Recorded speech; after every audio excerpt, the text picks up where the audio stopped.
Selamat siang Bapak Ibu. Om Swastiastu.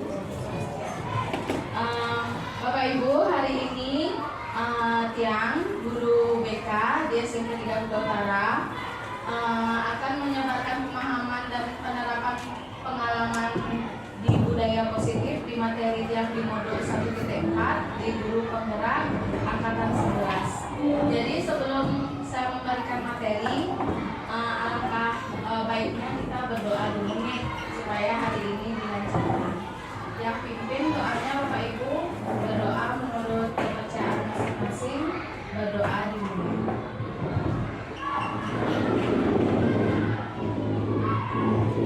Berdoa selesai.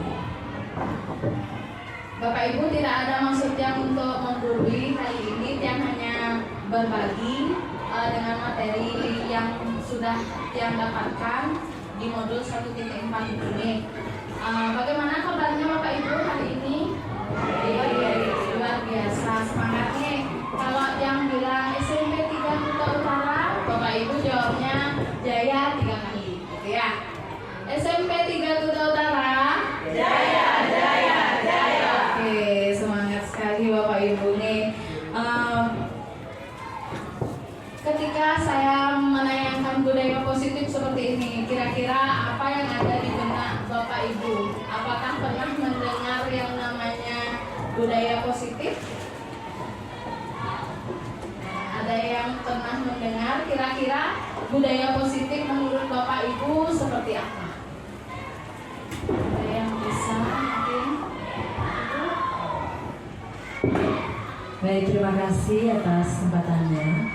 Budaya positif menurut pemahaman saya ini adalah budaya di mana warga sekolah, terutama di satuan pendidikan, itu mematuhi segala aturan yang berlaku tanpa takut terhadap hukuman yang akan diterima jika melanggarnya. Jadi ada kesadaran dari dalam dirinya untuk mentaati segala aturan yang berlaku di satuan pendidikan itu. Terima kasih. Tepuk tangan dulu sama Ibu. Nah, budaya positif itu penting sekali Bapak Ibunya yang kita terapkan, apalagi guru BK. Yang harapkan nanti guru BK yang bapak-bapak yang sangat semangat Niki, yang harapkan bisa ikut di CGP selanjutnya. Disupport penuh oleh Ibu Kepala Sekolah.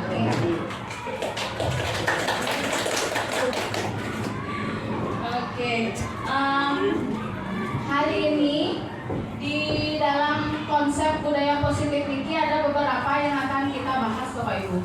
Yang pertama itu ada perubahan paradigma belajar. Yang kedua itu ada disiplin positif. Ada nilai-nilai kebajikan. Ada kebutuhan dasar manusia. Ada motivasi perilaku manusia. Ada posisi kontrol guru. Habis itu keyakinan kelas dan segitiga restitusi. Kita mulai yang pertama.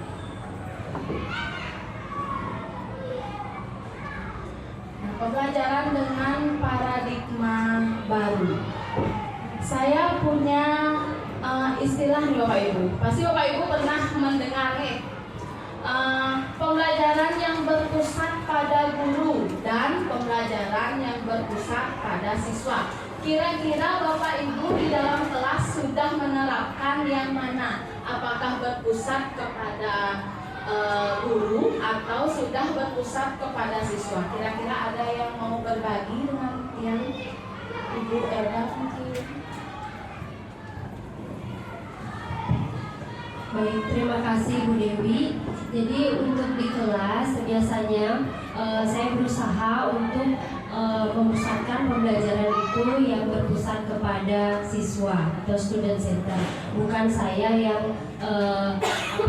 lebih dominan dalam pembelajaran. Hal itu saya lakukan dengan cara biasanya di kelas itu membuat siswa, bagaimana siswa yang lebih aktif dalam pembelajaran. Misalnya mengajak mereka lebih banyak untuk mereka yang berdiskusi, mereka yang menyampaikan pendapat, ataupun mereka juga yang bisa lebih banyak presentasi. Bukan saya yang malah menjelaskan materi satu persatu seperti itu, Bu Dewi. Terima kasih Bu Eda. Tepuk tangan dulu untuk Bu Eda. Oke, seperti ini kami, tapi yang pasti percaya dengan Bapak Ibu semua, Bapak Ibu hebat yang di sini pasti sudah melaksanakan pembelajaran yang berpusat kepada siswa atau yang sering dikatakan sekarang adalah student center. Nah, menurut pembelajaran dengan paradigma baru Niki, pembelajaran dengan paradigma baru merupakan pembelajaran yang dirancang berdasarkan prinsip pembelajaran berdiferensiasi, sehingga para peserta didik belajar sesuai kebutuhannya berdasarkan tahap perkembangan sesuai teori psikologi untuk mewujudkan profil pelajar Pancasila. Mungkin Bapak Ibu sudah tahu nih profil pelajar Pancasila. Ada berapa profil pelajar Pancasila Bapak Ibu? Ada, sudah ada ya. Nah, yang pertama itu ada beriman, bertakwa kepada Tuhan Yang Maha Esa atau berakhlak mulia. Jadi kita mengharapkan siswa itu bisa menghargai agamanya, dia beriman, dia bertakwa, dan dia juga yang kita harapkan kan sekarang rajin sembahyang ya Bapak Ibu ya, karena anak-anak itu lebih susah kita suruh untuk rajin sembahyang daripada mengambil HP, benar Bapak Ibu nih. Seperti itu di lingkungan kita sekarang. Nah, ada yang berkebinekaan global. Kita mengajarkan siswa untuk mengenal kebudayaan yang ada di Indonesia, terutama di daerahnya dia sendiri, terutama yang di Bali. Masih banyak siswa yang belum mengenal sepenuhnya kebudayaannya dia sendiri. Habis itu bergotong royong. Kita selalu ajarkan anak-anak selalu bergotong royong Bapak Ibu nih. Habis itu ada kreatif, bernalar kritis, berpikir kritis. Habis itu ada mandiri. Bapak Ibu saya yakin sudah melaksanakan itu di kelas. Kita lagi ya. Nah, ini ada miskonsepsi tentang teori kontrol Bapak Ibu. Yang ilusi pertama itu guru mengontrol murid. Ada ilusi kedua bahwa kritik dan membuat rasa bersalah mampu menguatkan karakter katanya. Nah, ada ilusi yang ketiga bahwa semua penguatan positif, efektif dan bermanfaat. Nah, yang keempat ilusi bahwa orang dewasa berhak memaksa. Kira-kira Bapak Ibu, terutama guru BK saya ini, apakah bisa kita mengontrol siswa itu sepenuhnya? Kira-kira bisa nggak Bapak Ibu? Tidak ya, tidak bisa Bapak Ibu. Kita hanya bisa menuntun. Ya, kita udah nggak boleh sekarang menuntut siswa Bapak Ibu. Nggak bisa kita menuntut siswa. Tuntut siswa harus bisa A, B, C, D, udah nggak bisa. Kita hanya menuntun sesuai dengan filosofi Ki Hajar Dewantara, sesuai kodrat alam dan kodrat zaman mereka. Jadi kita sama sekali tidak bisa mengontrol bahwa kayak sekarang contohnya siswa dilarang membawa sepeda motor, gitu kan? Kita siswa dilarang membawa sepeda motor. Tidak bisa Bapak Ibu kita mengontrol. Sedangkan orang tuanya di rumah memberikan dia izin. Kalau nggak memberikan dia izin, dia bisa nyelonong sendiri bawa sepeda motor. Kita tidak bisa. Bagaimana caranya Bapak Ibu? Kita harus bisa, dia harus punya kesadaran tersendiri, sadar dengan dirinya. Dia sadar bahwa jika dia menggunakan sepeda motor sekarang, kalau jatuh begini, kalau kena polisi begini. Kalau dia tidak sadar, mau bagaimanapun caranya kita memberikan dia dorongan, mengontrol, dia tidak akan bisa Bapak Ibu. Seperti itu nih. Ilusi, miskonsepsi. Nah, mengubah paradigma stimulus ke pendekatan teori kontrol. Contohnya Pak Ibu, stimulus respon. Realitas kebutuhan kita sama. Ternyata di teori kontrol realitas kebutuhan kita berbeda. Benar ya Bapak Ibu? Nggak mungkin kita bisa menyamakan kebutuhan kita dengan kebutuhan si A dan si B. Nah, yang kedua, semua orang melihat hal yang sama. Tapi di teori kontrol setiap orang memiliki gambarannya yang berbeda. Terus yang ketiga, kita mencoba mengubah agar orang berpandangan sama dengan kita. Gak bisa Bapak Ibu nih. Teori kontrolnya kita berusaha memahami pandangan orang lain tentang dunia. Seperti ini Kak. Jadi yang selanjutnya, perilaku buruk dilihat sebagai suatu kesalahan. Nah, kalau teori kontrolnya semua perilaku memiliki tujuan. Gak bisa kita menjudge perilaku mereka itu, oh perilakunya ini bakal jelek nih jadinya, nggak bisa Bapak Ibu. Mereka punya tujuan-tujuannya tersendiri. Nah, orang lain bisa mengontrol saya. Nah, teori kontrolnya hanya Anda yang bisa mengontrol diri Anda. Benar Bapak Ibu nih, seperti yang saya jelaskan tadi. Saya bisa mengontrol orang lain. Teori kontrolnya ya Anda tidak bisa mengontrol orang lain. Seperti itu kebalikannya. Pemaksaan ada pada saat bujukan gagal. Kalau teori kontrolnya kolaborasi dan konsensus menciptakan pilihan-pilihan baru. Jadi konsensus itu ada yang tahu Pak Ibu apa itu konsensus? Kesepakatan yang benar Bu Sudewi, kesepakatan bersama ya konsensusnya. Nah, stimulus respon model berpikir menang kalah. Kalau teori kontrolnya model berpikir menang-menang. Seperti ini kan ya. Nah, ini yang kita lanjut ke disiplin positif Bapak Ibu. Disiplin berasal dari kata disiplina yang artinya belajar. Disiplin mengacu pada disiplin diri yang memiliki tanggung jawab terhadap apa yang dilakukannya berdasarkan nilai-nilai yang diyakini. Nah, ada yang disiplin positif merupakan salah satu cara penerapan disiplin yang bertujuan untuk menumbuhkan kesadaran serta memberdayakan peserta didik tanpa imbalan atau penghargaan reward, ancaman atau hukuman. Jadi sekarang Bapak Ibu udah nggak boleh ngancam-ngancam murid Bapak Ibu nih. Kalau misalnya kamu telat, maka kamu akan membersihkan toilet seperti itu. Jadi mereka malah konsepnya takut dengan hukuman, bukan kesadaran dirinya. Jadi misalnya kalau dia terlambat sekolah, saya nggak terlambat hari ini soalnya takut disuruh bersihin toilet. Nah, itu seperti ancaman Bapak Ibu. Jadi kita mulai membiasakan dia untuk berpikir, sekarang saya nggak boleh terlambat karena kalau saya terlambat gimana? Jelek nggak saya di mata guru? Disiplinkah saya? Seperti itu. Kalau misalnya kita memberikan dia dengan hukuman, jadi dia tuh merasa memang dia tidak terlambat lagi, tapi dalam dirinya itu akan muncul dia terlambat itu karena takut diberikan hukuman. Seperti itu. Nah, sebagai pendidik, tujuan kita adalah menciptakan peserta didik yang memiliki disiplin diri, sehingga mereka berperilaku mengacu pada nilai-nilai kebajikan universal dan memiliki motivasi intrinsik dalam perubahan perilaku ke arah yang lebih baik.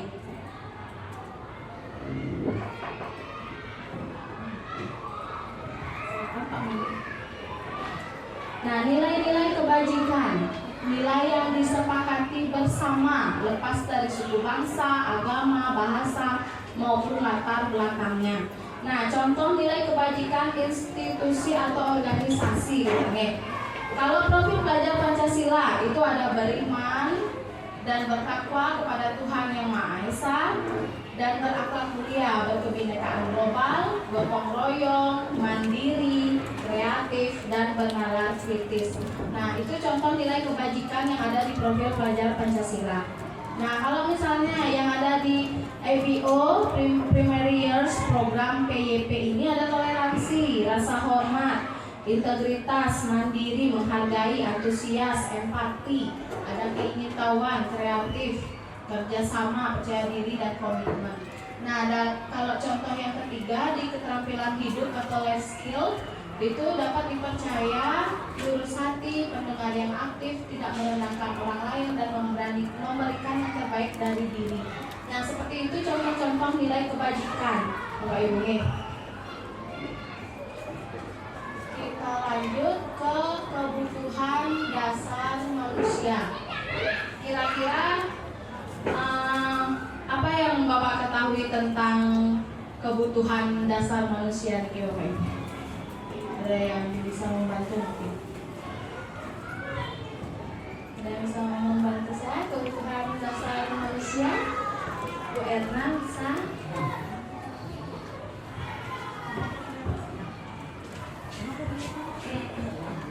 Oke, terima kasih kesempatannya. Mungkin kebutuhan dasar manusia di sini yang dari mananya kita lihat dari primer, sekunder, tersier. Kalau secara umum mungkin pemahamannya. Tapi di sini yang saya lihat kebutuhan dasar manusia itu adalah mencapai kebahagiaan. Oke, terima kasih. Tepuk tangan dulu untuk Bu Enda. Terima kasih. Nah, kebutuhan dasar manusia itu segala sesuatu yang kita lakukan untuk mendapatkan apa yang kita inginkan, Bapak Ibu.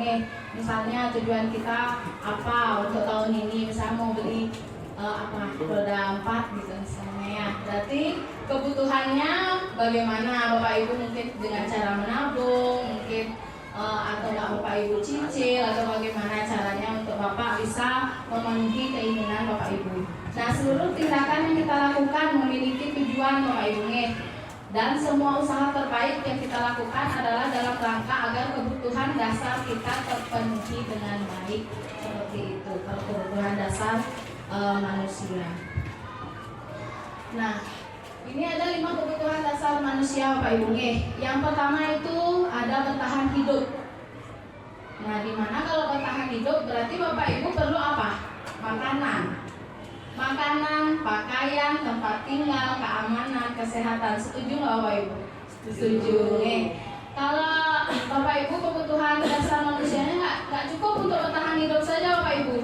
Bapak Ibu perlu kasih sayang dan rasa diterima kan. Kalau misalnya Bapak Ibu nggak dapat rasa kasih sayang, rasanya berbeda Bapak Ibu. Rasa diterima, dipedulikan, berbagi, kerjasama, menjadi bagian dalam kelompok. Nah, yang ketiga itu ada penguasaan. Bapak Ibu bisa menghargai diri Bapak Ibu sendiri, keinginan untuk dianggap, memimpin, berprestasi, diakui dan didengar. Setuju Bapak Ibu? Nah, kebebasan itu ada mandiri, memiliki pilihan, mencoba hal baru, mampu mengendalikan arah dirinya. Nah, yang terakhir itu ada kesenangan Bapak Ibu. Ada yang kesenangan itu Bapak Ibu ada yang bermain, humor, antusiasme atau tertawa. Jadi nggak bisa serius-serius banget ya Bapak Ibu ya. Yang bertahan hidup sudah serius, kasih sayang sudah serius, penguasaan juga serius, kebebasan juga serius. Jadi kesenangan juga harus ada biar balance Bapak Ibu untuk kebutuhannya Bapak Ibu. Nah, motivasi perilaku manusia. Nah, untuk menghindari ketidaknyamanan atau hukuman seperti yang saya katakan tadi ketika kita menghukum siswa, nah bagaimana caranya kita untuk menghindari ketidaknyamanan atau hukuman? Nah, yang kedua, untuk mendapatkan imbalan atau penghargaan dari orang lain. Nah, ini namanya motivasi intrinsik Bapak Ibu. Ekstrinsik, maaf. Motivasi ekstrinsik. Ketika siswa itu merasa saya nggak boleh terlambat karena menghindari hukuman, atau enggak saya nggak boleh terlambat biar dapat penghargaan dari guru BK gitu misalnya. Penghargaannya apa? Pehne marah ya udah nyesekkan terlambat. Nah, kayak gitu contohnya. Jadi dia mengejar itu namanya motivasi ekstrinsik Bapak Ibu. Nah, motivasi yang kita inginkan itu adalah motivasi intrinsiknya, untuk menjadi orang yang mereka inginkan dan menghargai diri sendiri dengan nilai-nilai yang mereka percaya. Jadi itu yang seharusnya kita tumbuhkan kepada siswa. Jadi termotivasi dengan dirinya. Kita tidak bisa mengontrol seperti yang dikatakan di awal nih. Kita tidak bisa mengontrol orang lain. Yang bisa mengontrol dirinya sendiri hanyalah dirinya sendiri. Seperti itu Bapak Ibu. Nah, contohnya ini hukuman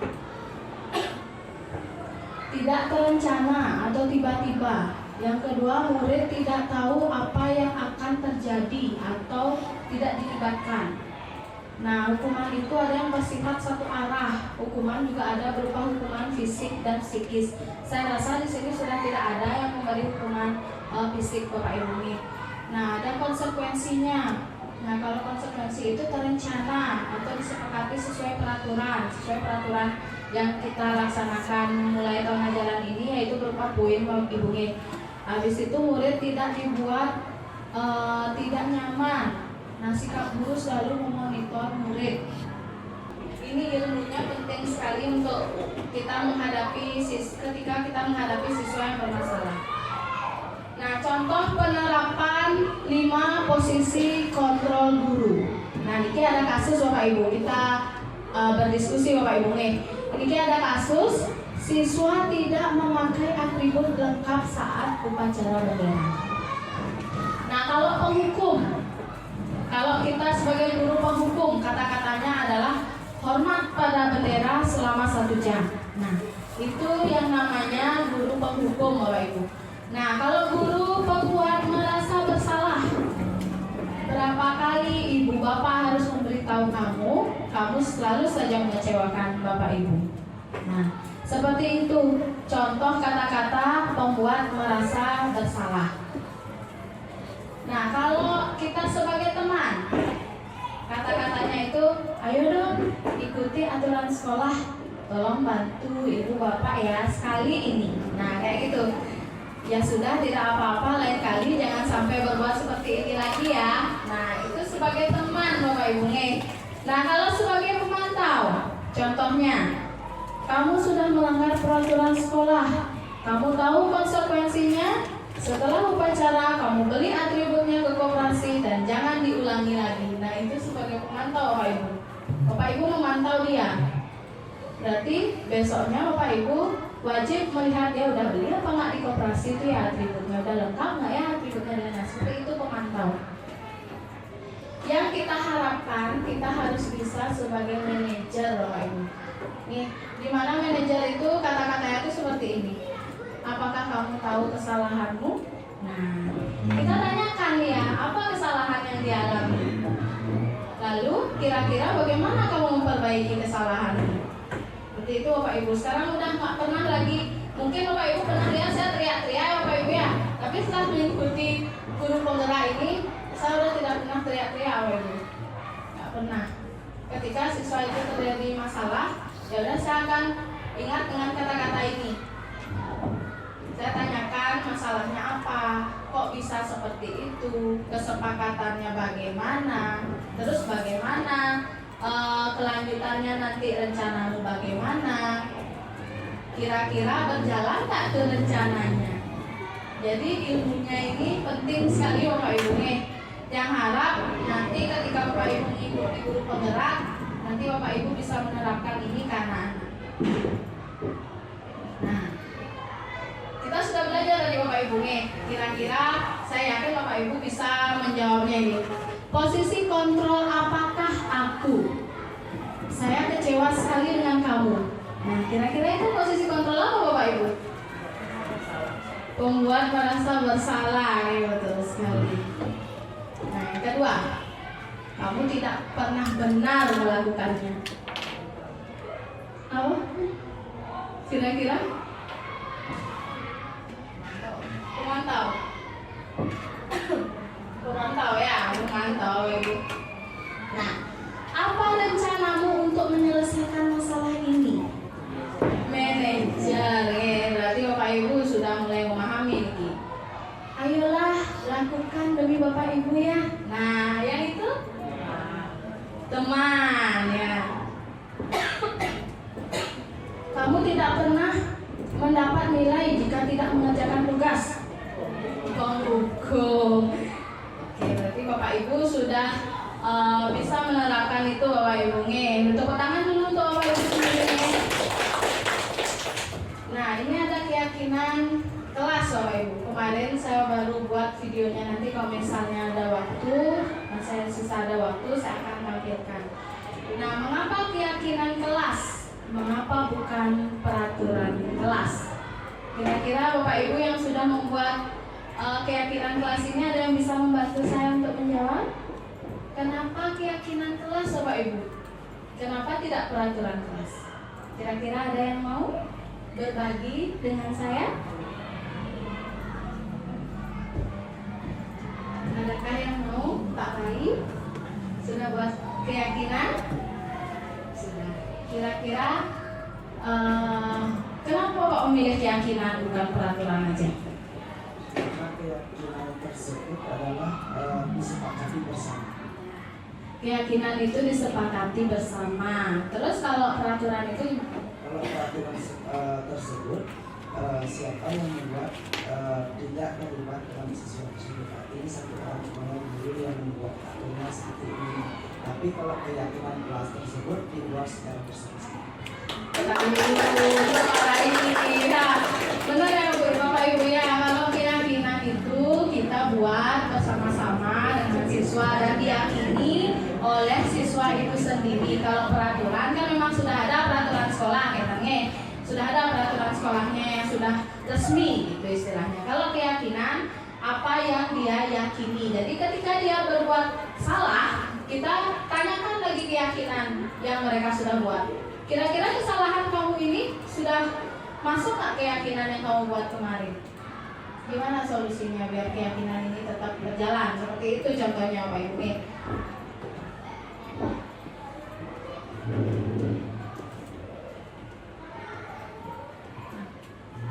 Ini Bapak Ibu, kemarin yang buat keyakinan kelasnya itu di kelas 7C. Nah, mereka meyakini bahwa selama pelajaran bimbingan konseling, selama saya mengajar di kelas 7C, dia meyakini bahwa dirinya harus menghormati teman, menghormati guru, menghormati orang yang lebih tua, seperti itu. Nah, yang kedua itu kebersihan. Ketika saya mengajar, dari awal saya mengajar sampai selesai saya mengajar, semua harus bersih, baik itu di kolong bangku, baik itu yang ada di lantai, di bawah kakinya. Biasanya dia nggak peduli Bapak Ibu sama sampah, walaupun ada di samping kakinya sendiri. Seperti itu. Jadi sebelum saya ngajar, mereka wajib untuk membersihkan dulu kelasnya. Nah, yang ketiga itu ada disiplin. Ketika saya menerangkan, ketika temannya berbicara, jadi dia harus menghargai temannya itu. Jadi dia disiplin di sana. Nah, ada toleransi Bapak Ibu, toleransi beragama.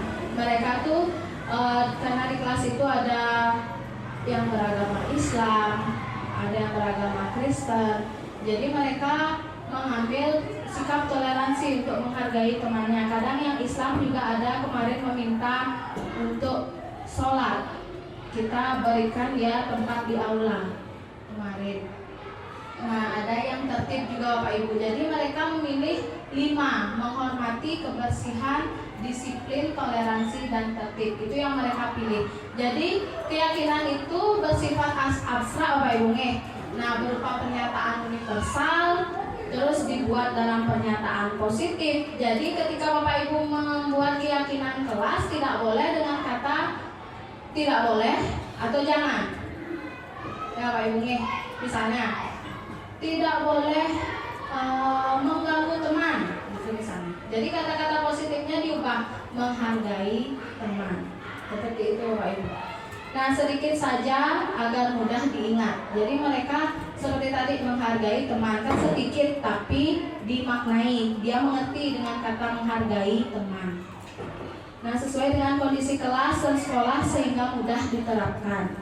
Semua warga sekolah atau warga kelas dilibatkan saat membuat keyakinan kelas. Nah, di sini ada segitiga restitusi Bapak Ibu.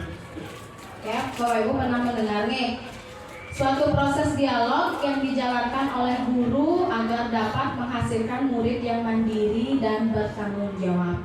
Itu segitiga restitusi itu, yang pertama itu ada menstabilkan identitas, yang kedua validasi tindakan yang salah, dan 3 menanyakan keyakinan. Kita bahas satu-satu Bapak Ibu. Nah, untuk menstabilkan identitas berdasarkan prinsip membuat kesalahan adalah bagian dari proses pembelajaran. Nah, contohnya berbuat salah itu wajar. Nah, seperti itu contohnya. Tidak ada manusia yang sempurna. Ibu atau bapak juga pernah melakukan itu.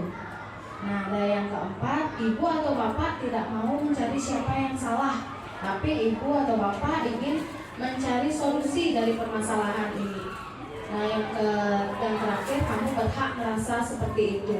Nah, ini boleh kata-kata digunakan dari guru BK atau guru wali kelas ketika nanti ada siswanya yang bermasalah Bapak Ibu. Jadi yang pertama itu kita menstabilkan identitasnya dulu.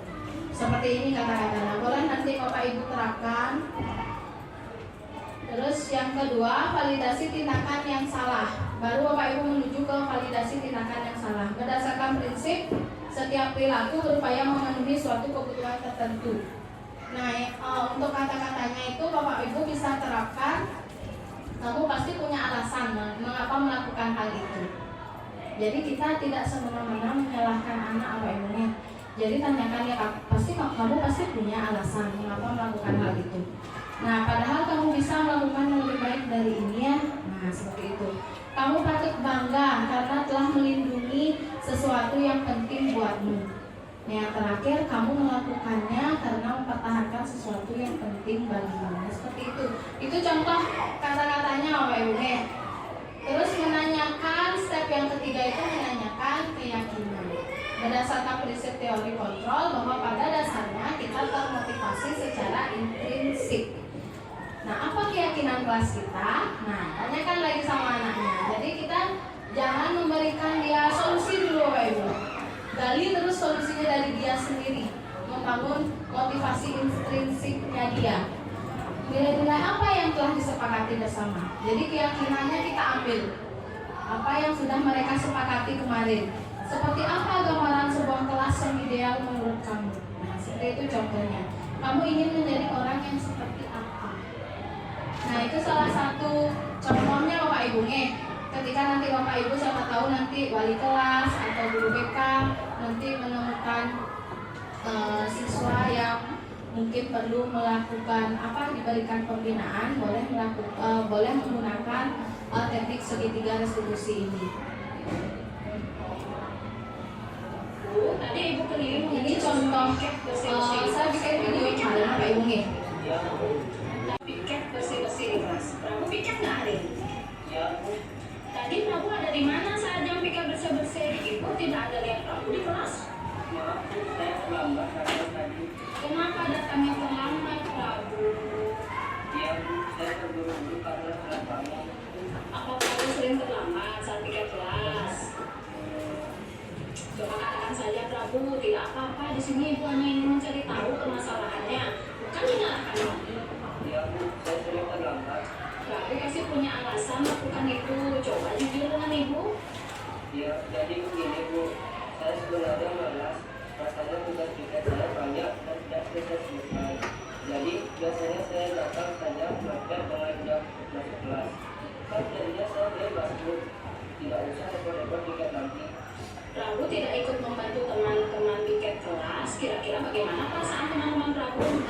Apakah mereka akan senang? Tidak, saya salah. Baiklah, mari kita ingat kembali keyakinan kelas kita. Apakah sikap Prabu sekarang ini sudah sesuai dengan keyakinan kelas yang sudah kita sepakati bersama? Tidak, Bu. Nah, kesepakatan mana yang tidak sesuai? Kerjasama menjaga proses kelas. Untuk selanjutnya, apakah Prabu punya solusi yang bisa dilakukan? Iya Bu, saya minta maaf kepada Ibu dan teman-teman saya karena saya datang terlambat dan tidak melaksanakan piket bersama. Kedua, saya berjanji untuk tidak datang terlambat ke sekolah. Dan ketiga, saya akan membantu teman-teman saya yang piket sesuai dengan tugas saya Bu. Wah, bagus sekali solusi yang sudah Prabu tawarkan. Ibu berharap Prabu bisa menjalankan dan menepatinya ya. Silakan Prabu boleh kembali istirahat. Terima kasih. Nah, jadi Prabu ini ketua kelas Bapak Ibu, nggak pernah piket. Ya, nggak pernah piket, datangnya terlambat, ternyata setelah ditelusuri, ternyata itu tujuannya dia. Jadinya dia pengen bebas. Kalau misalnya saya datang terlambat, jadi saya bebas, gitulah dia. Oke, seperti Nike yang sudah pernah saya terapkan. Jadi sebelum saya tutup Bapak Ibu saya janji tadi menyayangi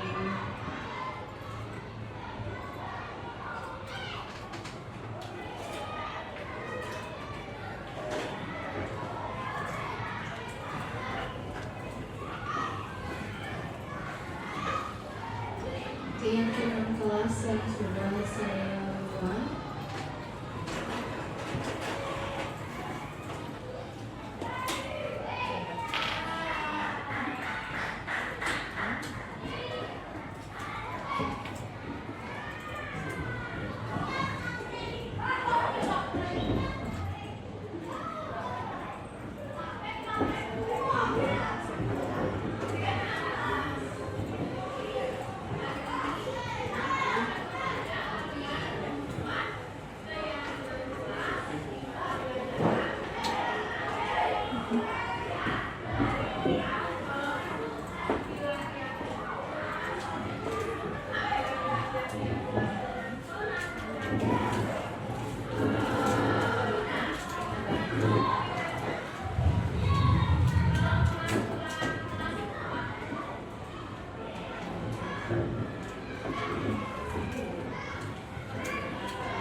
Peraturan yang memang sudah dirancang baik itu oleh guru atau oleh sekolah sama dengan tata tertib, ya kan?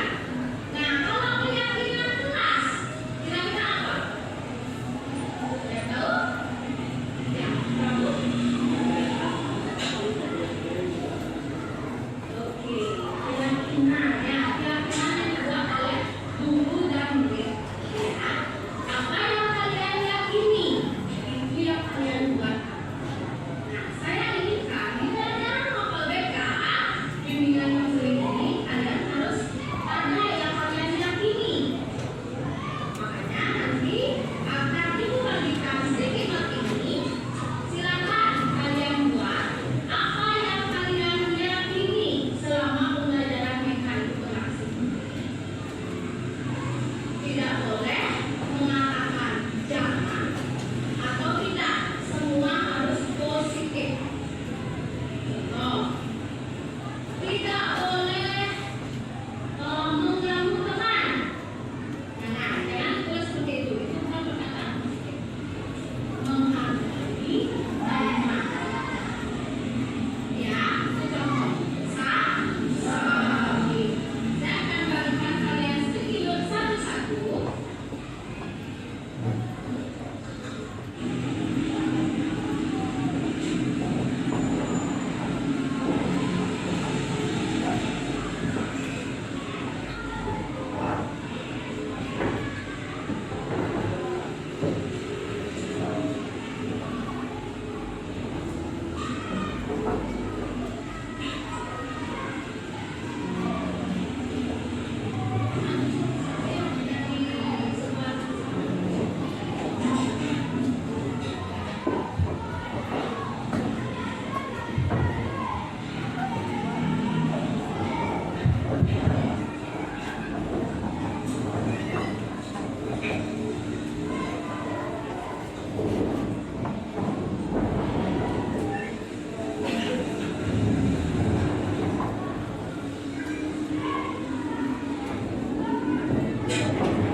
Dari 26 siswa yang menjawab, kita pilih Bapak Ibunya. Mungkin ada jawaban yang sama, pernyataan mereka yang sama, keyakinan mereka yang sama, kita pilih menjadi satu.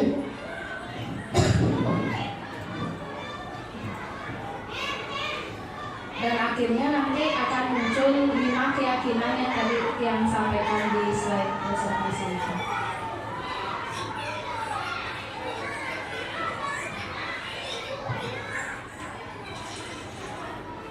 Oke, ini dia hasilnya Bapak Ibu, keyakinan yang mereka sepakat sepakati di Mapel BK.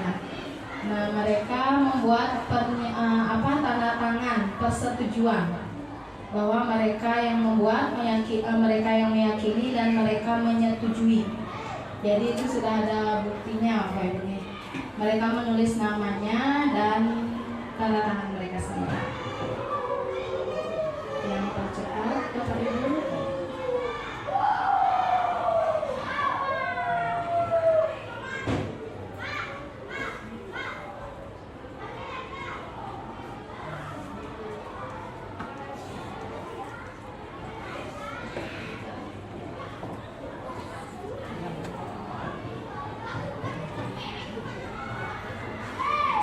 Bapak Ibu sudah melakukan hal yang sama di mapelnya Bapak Ibu sendiri.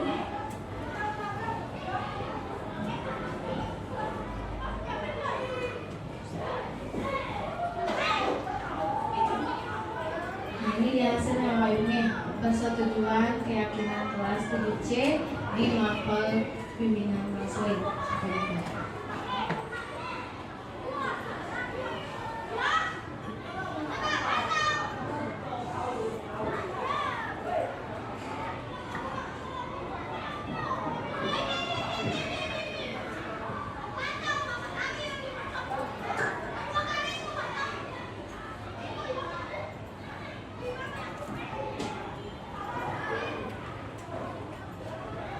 Bapak Ibu, penutup hari ini dalam penerapan program disiplin positif, hendaknya guru memiliki standar kepribadian, profesional dan sosial yang baik, di mana guru mampu merefleksikan dirinya dalam posisi kontrol saat ini. Bagaimana perjalanan dirinya sebagai among atau manajer yang menuntun murid-murid menjadi insan yang mandiri, merdeka, dan bertanggung jawab sesuai standar nasional pendidikan. Oke, sekian presentasi saya, diseminasi saya hari ini. Satu pantun untuk Bapak Ibu sebagai penutup tiang.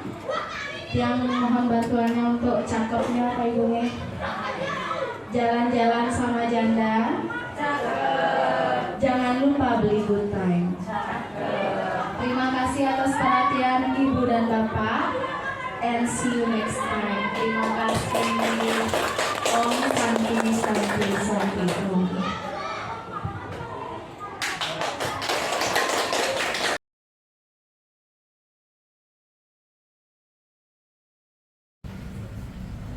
Oke, anak-anak kelas 7C, hari ini Ibu akan mengajak kalian membuat keyakinan kelas di mata pelajaran bimbingan dan konseling. Kira-kira kalau Ibu bilang keyakinan kelas, sama nggak kira-kira keyakinan kelas dengan peraturan kelas? Tidak. Ada yang tahu apa bedanya? Kalau peraturan kelas itu apa? Ya.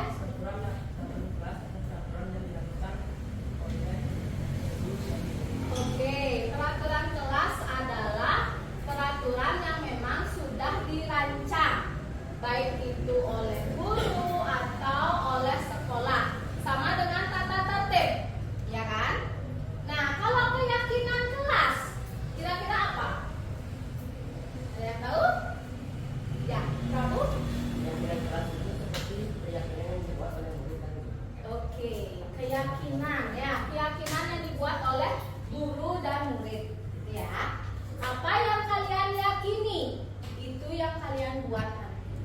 Nah, saya inginkan di pelajaran Mapel BK, bimbingan konseling ini, kalian harus ada yang kalian yakini.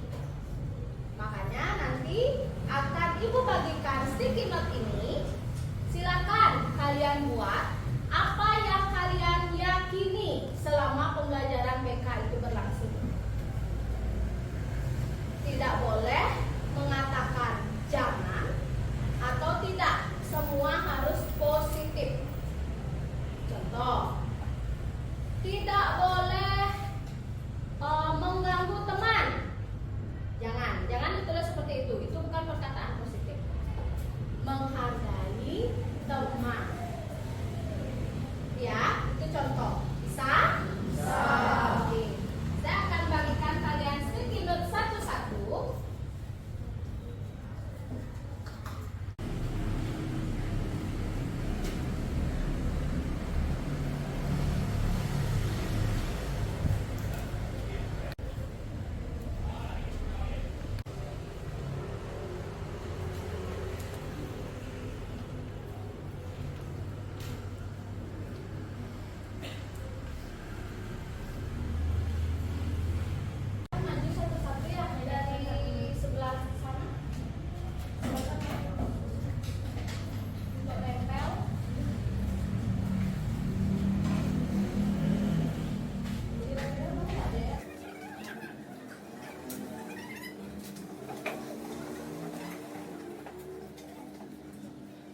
Bu.